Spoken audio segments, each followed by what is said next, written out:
Oke, nama saya Martan Sheila Gerlani Seran dengan NIM 170300093.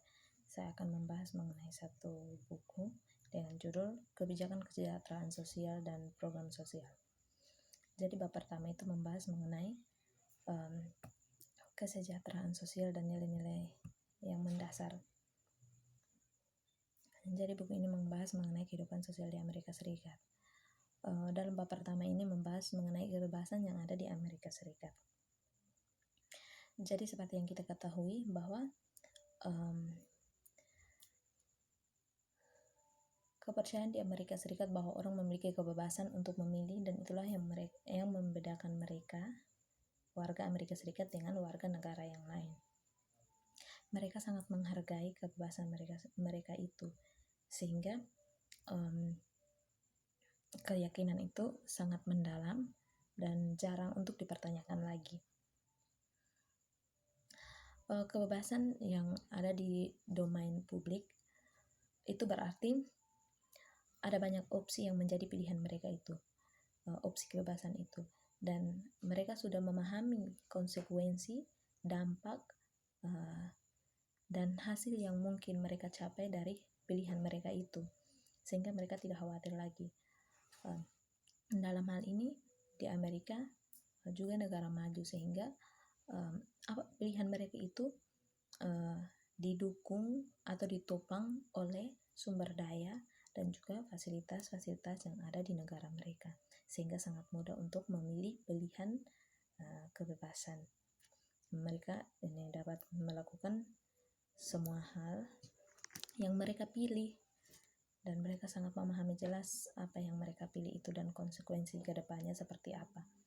Tapi apakah itu juga berlaku bagi orang-orang tertindas? Jadi dalam buku ini mengatakan bahwa orang-orang tertindas, miskin, yang terlantar itu pilihan mereka itu sangat sulit untuk jadi kenyataan.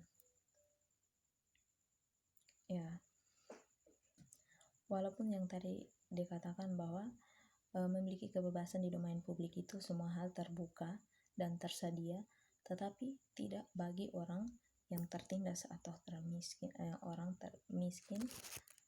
atau yang terlantar. Dan itu merupakan realitas yang ada di Amerika Serikat, dan hasilnya itu menjadi sebuah ketidakadilan sosial. Jadi kesejahteraan sosial itu merupakan cara untuk memberikan lebih banyak keterampilan kepada mereka untuk menjalankan pilihan-pilihan mereka tersebut.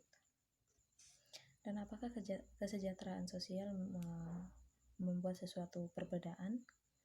Jadi jawabannya pada tahun 1988, sekitar 30 tahun lalu, oleh Lisbeth Scott mengumpulkan sebuah volume atau data yang menggambarkan berbagai program sosial yang untuk anak-anak, dan itu terbukti sangat sukses.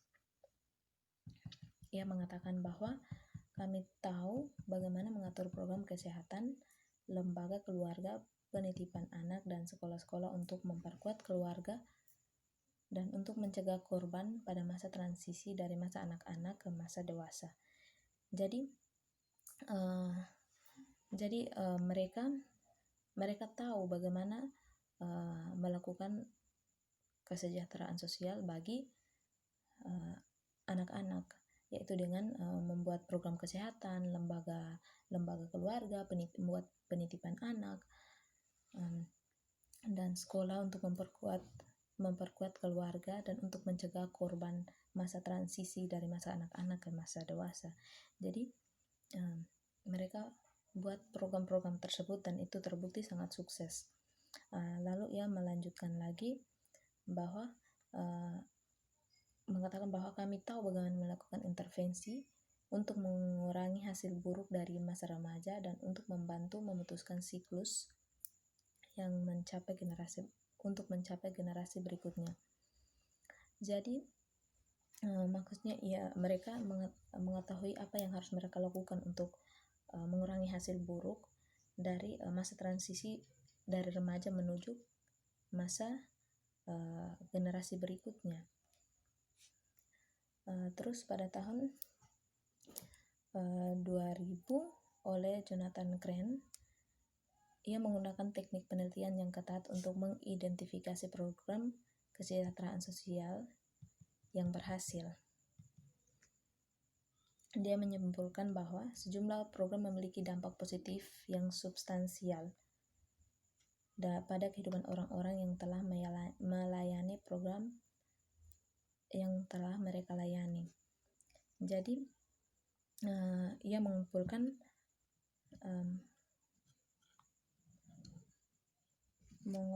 program sosial program kesejahteraan sosial yang berhasil.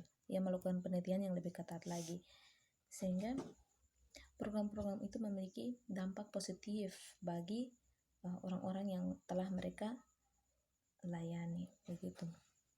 Ada perubahan bagi orang-orang yang mereka layani, dan itu memberi manfaat bagi masyarakat keseluruhan. Dia juga mengatakan lebih lanjut bahwa meskipun ada banyak kekecewaan dalam 35 tahun terakhir, kami telah belajar banyak sekali. Jika kita membiarkan pengetahuan ini terbuang percuma, maka uang yang dihabiskan untuk program selama bertahun-tahun akan sia-sia. Jadi maksudnya,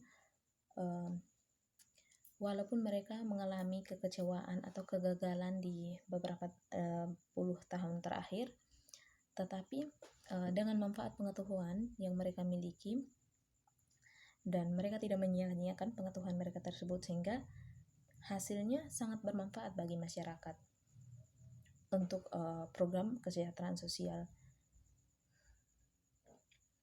Terus dia juga melanjutkan dan dia juga mengatakan bahwa begitupun sebaliknya, kita memanfaatkan segelintir keberhasilan yang telah kita kembangkan. Jika kita tidak memanfaatkan pengetahuan tersebut, maka semua uang yang kita keluarkan itu akan menjadi sia-sia. Seperti itu yang saya paham. Jadi memahami apa yang berhasil dan apa yang tidak akan menciptakan kebijakan dan program sosial yang lebih baik. Oke, jadi kita lanjut di bab kedua, yaitu mengenai landasan sejarah kesejahteraan sosial di Amerika Serikat. Jadi, kebijakan kesejahteraan sosial yang ada di masa depan, yang diambil di masa depan, perubahan pasti akan dibangun di atas pencapaian dari kegagalan masa lalu.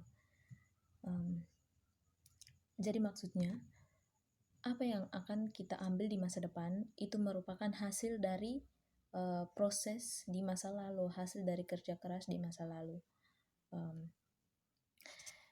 hasil dari sesuatu yang sudah kita bangun di masa lalu. Itu bab 2, yaitu mengenai sejarah kesejahteraan sosial yang tadi sudah dibahas di bab 1. Sekarang kita lanjut di bab 3. Bab 3 mengenai landasan konsep kebijakan kesejahteraan sosial. Pada bab ini telah menyajikan konsep-konsep yang luas tentang dasar-dasar kebijakan kesejahteraan sosial. Memahami ide-ide membantu kita untuk menganalisis kebijakan kesejahteraan sosial di Amerika Serikat. Pada waktu yang berbeda dalam sejarah, perspektif ini mendominasi pemikiran sosial. Jadi, konsep ini merupakan kunci untuk mengetahui bagaimana dan mengapa kesejahteraan sosial itu muncul. Jadi, ia membagi ide-ide atau prinsip-prinsip untuk mengetahui dasar dari kebijakan sosial tersebut. Oke, baik, terima kasih. Jadi itulah beberapa penjelasan mengenai setidaknya 3 bab di buku dengan judul kebijakan kesejahteraan sosial dan program sosial. Jadi bab 1 mengenai kebebasan yang ada di Amerika Serikat, yang kedua tentang landasan sejarahnya, dan yang ketiga mengenai landasan konsep kebijakan kesejahteraan sosial itu sendiri. Ada sejarah di balik sesuatu yang telah terjadi sekarang. Jadi seperti itu. Terima kasih.